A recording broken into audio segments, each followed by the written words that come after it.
인공지능을 활용해서 실제로 활용도가 여러 영역에서 나타나고 있는데 그중에 몇몇 영역에서 어떤 식의 활용이 나타나고 있고 또 어떤 식의 부작용 또는 문제의식이 또 같이 나타나고 있는지 알아보는 그런 구체적인 사례 위주의 강의가 되겠습니다. 첫 번째로 금융 영역 또는 신용평가 관련된 말씀을 좀 드리겠습니다. 개인에 관한 신용평가는 신용조회라고 하는 표현을 쓰기는 합니다. 이제 개인 신용조회라고 하는 방식은 데이터 분석의 어떻게 보면 아주 그 초기에서부터 있어온 그런 방식이라고 할 수가 있습니다.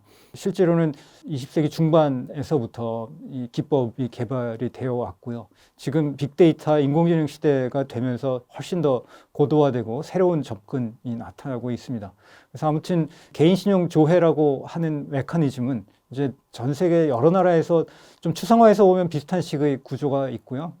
이제 구체적인 디테일을 보면 또 상당한 차이점들이 있습니다. 지금 이 그림이 보여주는 거는 개략적인 얼개인데요. 이제 왼쪽에 은행, 뭐 금융기관들이 있고요. 신용카드 회사들 포함해서 그런 주로 금융기관들이고 그 이외에 통신사라든가 소매점이라든가 뭐 이런 다른 소스도 포함이 될 수가 있고요. 아무튼 그런 여러 소스로부터 중간에 매개가 되는 그런 이제 신용조회 회사로 정보가 수집이 되고요. 수집이 된 정보를 가지고 신용조회 회사들은 다시 분석을 합니다. 그리고 분석을 한 다음에 신용평가를 하는 거죠. 신용평가는 등급의 형태로 나타나기도 하고 신용평점, 점수의 형태로 나타나기도 합니다. 그래서 그런 신용평가의 결과물을 다시 이제 금융기관에 돌려주는 것 같은 구조가 됩니다. 실제로 개인 신용평점이 이제 어떤 식으로 이루어지게 되냐 하는 구조를 보시면 기업들의 평가 방식은 개략적으로는 비슷합니다. 크게 몇 가지 영역의 정보가 있고 그 몇 가지 영역의 정보에 대해서 가중치를 두고 가중평균을 하게 되는 이제 그런 방식이 됩니다.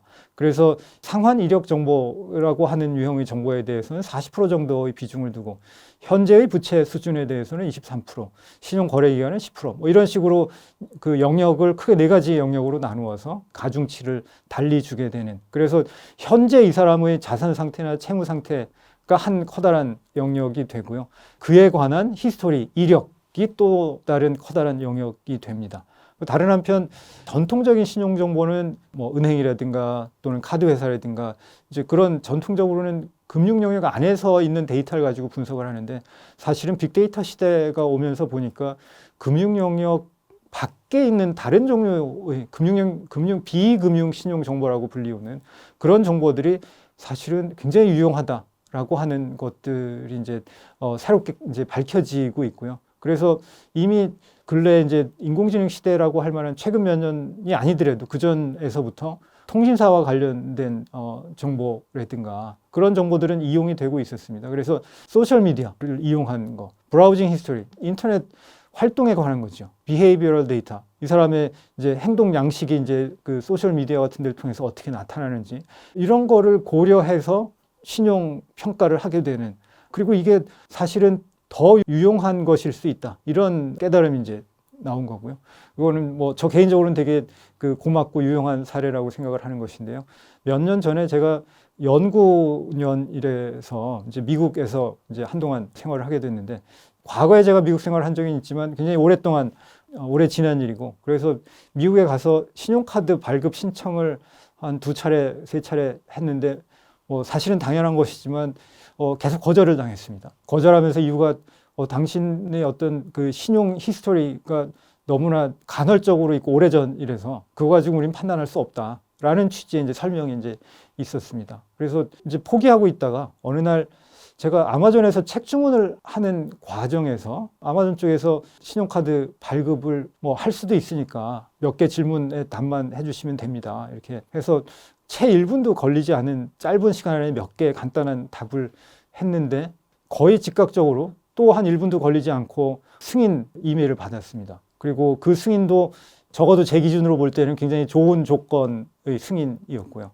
이제 그리고 나서 생각을 해보니까 아마존이 저에 대해서 알고 있는 내용이 웬만한 신용카드 회사, 금융기관들이 알고 있는 것보다 훨씬 더 풍부하고 신용평가에 도움이 될 만한 많은 정보들을 가지고 있다는 것을 이제 새삼스럽게 깨달았고요.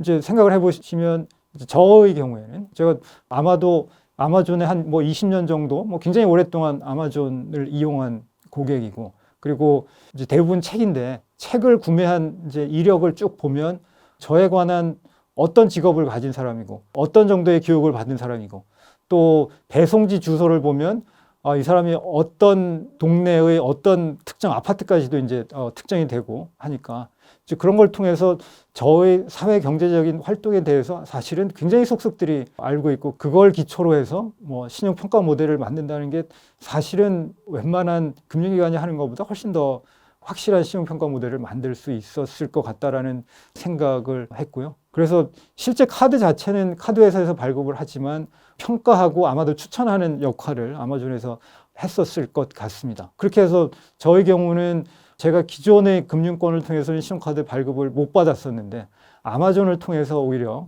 굉장히 순식간에 신용카드 발급을 받았던, 그래서 그런 점이 어떻게 보면 이제 빅데이터 뭐 인공지능 시대가 가져온 이제 뭐 새로운 변화 중에 하나가 아닌가, 뭐 이런 생각을 한 적이 있습니다. 이제 인공지능 면접에 관해서 얘기를 이제 조금 나눠보겠는데요. 사실은 2000년에 미국에 굉장히 뭐 많이 알려진 유수의 경제학 학술지의 분석 결과가 나타난 바가 있습니다. 이제 블라인드 오디션이라는 표현을 쓰지요. 우리나라에서는 몇 년 전부터 블라인드 채용이라는 말도 쓰이게 됐는데, 기본적인 아이디어는 사실은 되게 직관적입니다. 과거 70년대 무렵에는 미국의 유수의 그 오케스트라, 교향악단 연주자들을 보니까 여성 연주자의 비율이 굉장히 5% 미만으로 굉장히 적었었는데요.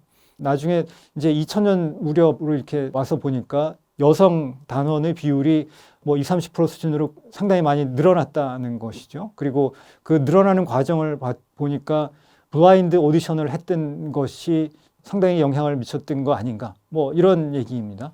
이제 블라인드 오디션이라고 하는 거는 결국은 평가위원들이 이제 연주자, 이제 오케스트라에 지원하는 사람들이겠죠. 지원하는 사람들이 연주하는 것을 소리만 듣게 되는 거겠죠. 이제 이 사람의 어떤 뭐 얼굴, 이 사람이 누군지 신원에 관해서는 알 수 없고 연주 소리만 듣고 이 사람을 평가하는 이제 그런 방식이 되겠고요. 그래서 이 사람이 여성이기 때문에 불이익을 준다. 당연히 안 되는 것이고, 뭐 예컨대 내가 아는 사람이라서 이 사람을 점수를 더 주든지 뭐 반대로 점수를 깎든지 하는 거는 이제 불가능하고, 그냥 음악 연주를 잘한다, 그거만 딱 보게 되는 이제 그런 방식이 되겠고요.